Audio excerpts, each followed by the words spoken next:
What's up, hobbits? Will Charter here. Yes, I did just call you guys hobbits. That is a thing. You'll just have to get used to it. Thanks for tuning into the video, and like the title suggests, today I'm going to be talking about how I scored a 130 on the MCAT in the Psychological Sciences and Social Sciences section, which is the 94th percentile.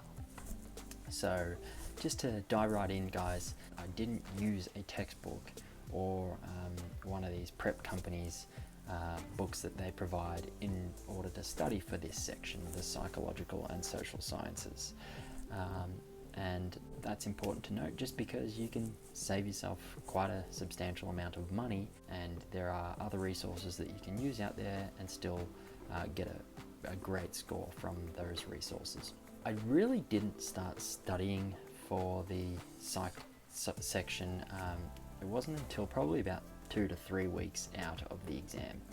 I had been doing some questions here and there, and I had been doing some practice exams, but I never really truly implemented my study method until, it was about 3 weeks out. So I had done some practice full-length exams, and my scores were, for the psych section, 121, 125, 129, and a 127.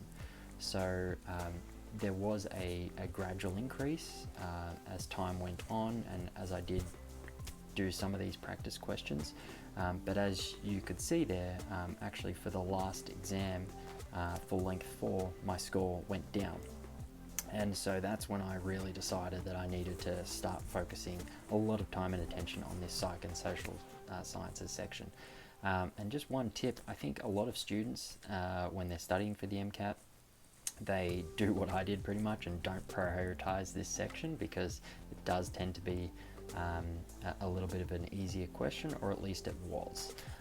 With the new section and how they've changed it up a little bit, it is a little bit harder. Some call it a CARS 2.0. So yeah, I would say don't do what I did in the beginning. You should really prioritize this section, because if you can really boost up your score for your overall MCAT just by dominating this section. So what did I do? I just really implemented spaced repetition and UWorld question banks. UWorld is a great resource. You do have to pay for that resource though, but using spaced repetition was my savior for that. My go-to resource was Anki, or Anki as I say in my Aussie accent. I don't know what Anki is, but anyway, that's actually an app that you can get, and it uses an algorithm to present you flashcards that you've either made or you've accessed someone else's deck, which I did. So in my case, I used the Milesdown deck. Really, I just hit that hard. So when I took that last exam and realized that my score wasn't as great as where I needed it to be, I just smashed it out for about 2 weeks. I was just focusing on that. So every day I was just going through doing those that psych and social sciences Anki deck. So that was incredibly helpful. And in addition to that, I actually was trying to prioritize doing things like exercise as well, and making sure that I'm in the best shape of mind.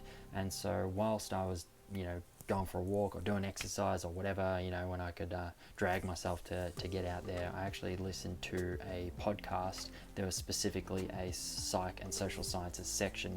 So the podcast is called the MCAT Podcast by Ryan Gray, and that really has a great psych section that just kind of delves into all the hot topics, ones that you should know, kind of confusing concepts as well. So that's a great resource to use, especially when you're trying to live a normal civilized life and do things like exercise, which is important, by the way. So I ended up getting a 130 on the real exam, which is the 94th percentile, and that was my best section. And really, that's what pulled up some of my other lower scores in the MCAT. So I'm incredibly thankful that I ended up doing that and just focused a bunch of time on that in the end. I wish I had have actually focused a bit more time, but it just goes to show the power of spaced repetition and some of these other study methods that you can use. So hope that helped, guys. If so, give it a like. Cheers, and yeah, I hope to see you guys soon.